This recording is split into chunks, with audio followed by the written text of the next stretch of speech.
নমস্কার বন্ধুরা, এআইটি ইনস্টিটিউটে স্বাগত। আলোচ্য বিষয় Indian economy second and third 5 year plan. আমরা আলোচনা করব সেকেন্ড এবং থার্ড, দ্বিতীয় এবং তৃতীয় পঞ্চবার্ষিকী পরিকল্পনা। প্রতিটি পয়েন্ট খুব গুরুত্বপূর্ণ এবং আপকামিং এক্সামের জন্য উপযোগী। আলোচনার পূর্বে তোমাদের জানিয়ে দিই, আমাদের যে বিভিন্ন গ্রুপ আছে সেই গ্রুপগুলোতে তোমরা জয়েন্ট হতে পারো। সেখানে আমরা ডেলি মক টেস্ট নিয়ে থাকি। আমরা শুরু করেছিলাম ইন্ডিয়ান ইকোনমি প্ল্যানিং, আজ তার ক্লাস নম্বর বা পার্ট 6। তাই আগের যে পার্টগুলো তোমরা অবশ্যই দেখে নিও, সেখানে গুরুত্বপূর্ণ পয়েন্ট আমরা আলোচনা করেছি। আমরা গত ক্লাসে সেকেন্ড 5 ইয়ার প্ল্যান বা দ্বিতীয় পঞ্চবার্ষিকী পরিকল্পনায় যেখানে আমরা শেষ করেছি তারপরে অংশ থেকে শুরু করব। সেকেন্ড 5 ইয়ার প্ল্যান শুরু হয়েছিল 1956 সালে এবং 1961 সালে শেষ হয়েছিল। এবং এর যে গুরুত্বপূর্ণ পয়েন্টগুলো আমরা আলোচনা করেছি তার পরবর্তী যে পয়েন্ট নিয়ে আমরা আজকের ক্লাস শুরু করব। The khadi and village industries commission. The khadi and village industry commission KVIC is a statutory body formed in April 1957 during second 5 year plan. Second 5 year প্ল্যানের সময় খাদি এবং ভিলেজ ইন্ডাস্ট্রিজ কমিশন তৈরি হয়েছিল বা প্রতিষ্ঠিত হয়েছিল।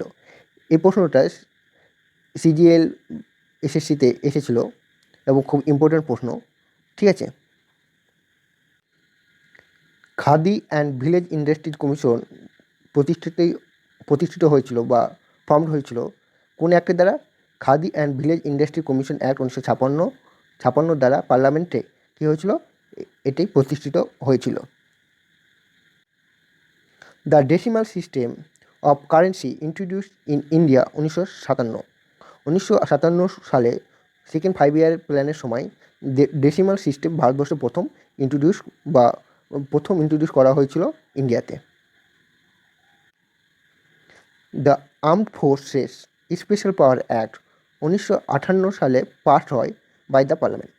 সেকেন্ড 5 ইয়ার প্ল্যানের সময় আর্মড ফোর্স স্পেশাল পাওয়ার অ্যাক্ট পাস হয়েছিল, যেখানে সে সময় যে নর্থ ইন্ডিয়া এবং ইস্টার্ন ইন্ডিয়ার মধ্যে যেসব রাজ্যগুলো তৈরি হচ্ছিল সেগুলোর উপর সে সুশাসন ভার তুলে আনার জন্য দ্য আর্ম ফোর্স বা স্পেশাল পাওয়ার অ্যাক্ট দ্বিতীয় পঞ্চবার্ষিকী পরিকল্পনার সময় পাস হয়েছিল পার্লামেন্টে। 1 সেপ্টেম্বর 1956 সালে LIC of India begin is journey. তাহলে 1956 সালে কী হয়েছিল? LIC প্রথম এস্টাবলিশড হয়েছিল, ঠিক আছে। এবার আমরা আলোচনা করব third 5 year plan. Third 5 year plan 1961 থেকে 1966 সাল পর্যন্ত যে টার্গেট গ্রোথ ছিল, রেট ছিল জিডিপিতে, গ্রোথ ডোমেস্টিক প্রোডাক্টে 5.6%, এটা টার্গেট ছিল। কিন্তু এই থার্ড 5 ইয়ার প্ল্যানে কিছু কারণবশত সেটা যে অ্যাকচুয়াল গ্রোথ রেট হয় সেটা 2.84%, ঠিক আছে। অ্যাকচুয়াল গ্রোথ আর টার্গেট গ্রোথ এর মধ্যে জিডিপির মধ্যে অনেক পার্থক্য ছিল, ঠিক আছে। তো ইন্ডিয়ান ইকোনমি থার্ড 5 ইয়ার প্ল্যানে enter a take off stage. Take off stage পর্যায়ে কী হয়েছিল? ইন্ডিয়ান ইকোনমি কী হয়েছিল? আরম্ভ হয়েছিল, প্রবেশ করেছিল। টেক অফ স্টেজ বলতে স্টেডি গ্রোথ বিগিনস, অর্থাৎ যে ইন্ডিয়ার যে ইকোনমি সেটা কী হয়েছিল? বৃদ্ধি পাচ্ছিল। পার ক্যাপিটা ইনকাম বলো, তারপর গ্রোথ ডোমেস্টিক প্রোডাক্ট জিডিপির বৃদ্ধি এর মধ্যে প্রবেশ করেছিল।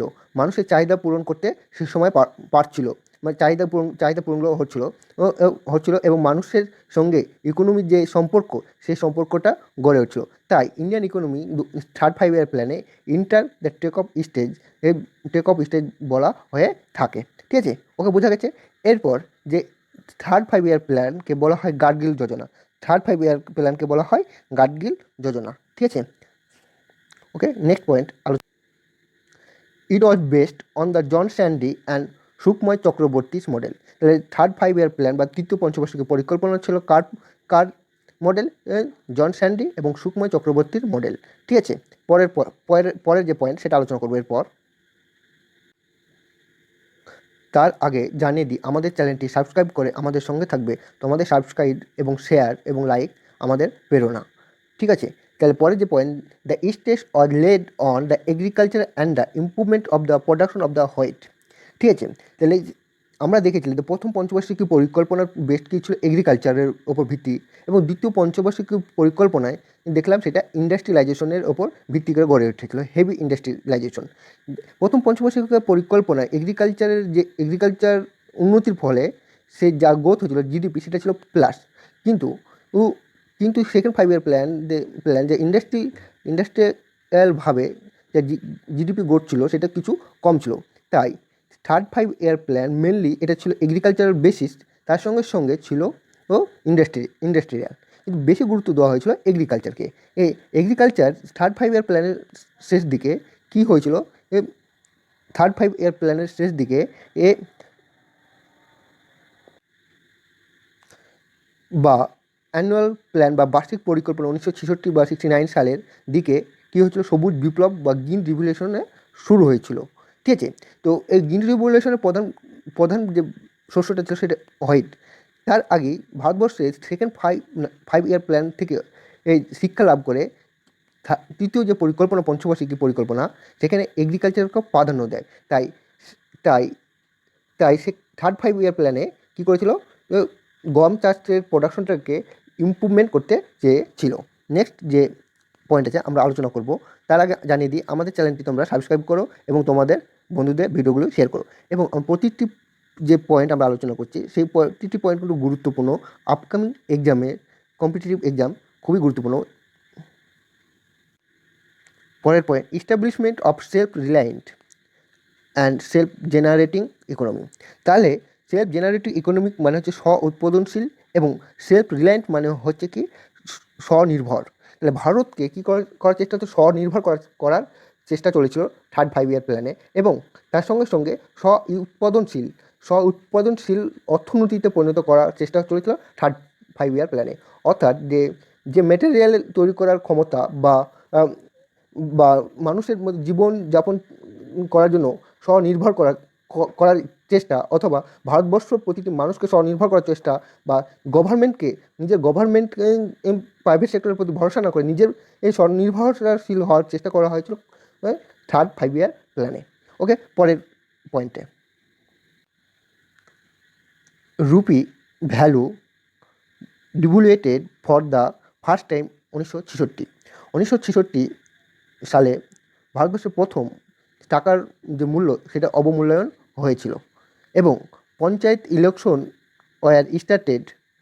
দ্বিতীয় পঞ্চবার্ষিকী পরিকল্পনা বা সেকেন্ড 5 ইয়ার প্ল্যানে পঞ্চায়েত ইলেকশন চালু হয়েছিল ভারতবর্ষে, এবং তার সঙ্গে সঙ্গে ওই দ্বিতীয় পঞ্চবার্ষিকী সময় রুপির যে টাকার যে মূল্য সেটা অবমূল্যায়ন হয়েছিল।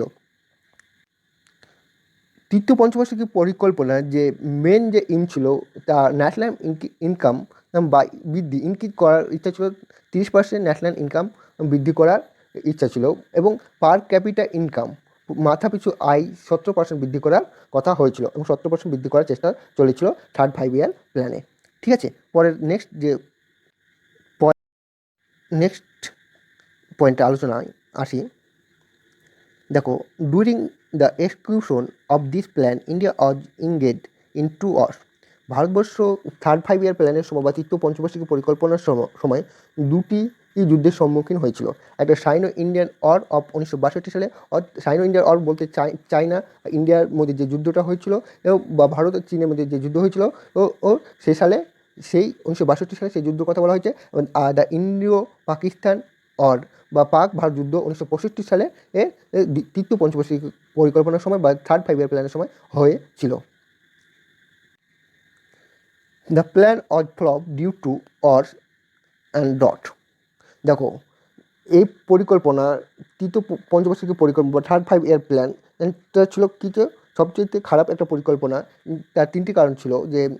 যে প্রথম যে কারণটা হচ্ছিল ভারত চীন যুদ্ধ 1962 সালে, এবং পাক ভারত যুদ্ধ হয়েছিল 1965 সালে। এছাড়া প্ল্যানের শেষ দিকে 1965-66 সালের সময় কী হয়েছিল, 1965 বা 66 সালের সময় কী হয়েছিল, যে ভারতবর্ষে প্রচণ্ড খরা হয়েছিল, যার ফলে এই যে গ্রোথ ছিল সেটা ছিল কি, গ্রোথ রেটটা ছিল সেটা ছিল নেগেটিভ। তাই তৃতীয় পঞ্চবার্ষিকী পরিকল্পনা growth rate of agriculture production is negative. এবং থার্ড 5 ইয়ার প্ল্যানে কী ছিল তাহলে, এগ্রিকালচারের কি চাষবাসের যে প্রোডাকশন ছিল সেটা ছিল নেগেটিভ। ঠিক আছে, এখান থেকে একটা কোশ্চেন অলরেডি চলে এসেছে।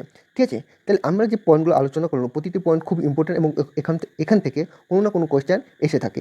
তাই আপকামিং এক্সামের জন্য কিন্তু প্রতিটি পয়েন্ট কিন্তু ইম্পর্টেন্ট। ঠিক আছে, ওকে বন্ধুরা, থ্যাংকস ফর ওয়াচিং। তোমাকে ভিডিওটি দেখার জন্য ধন্যবাদ, এবং আমাদের চ্যানেলটি তোমরা সাবস্ক্রাইব করতে ভুলো না, এবং আমাদের যে বিভিন্ন গ্রুপ আছে, হোয়াটসঅ্যাপ গ্রুপ বা টেলিগ্রাম গ্রুপ, সেখানে তোমরা জয়েন হতে পারো, এবং আমরা সেখানে ডেইলি মক টেস্ট এবং বিভিন্ন নোট প্রোভাইড করে থাকি। ওকে, আজকে এই পর্যন্ত।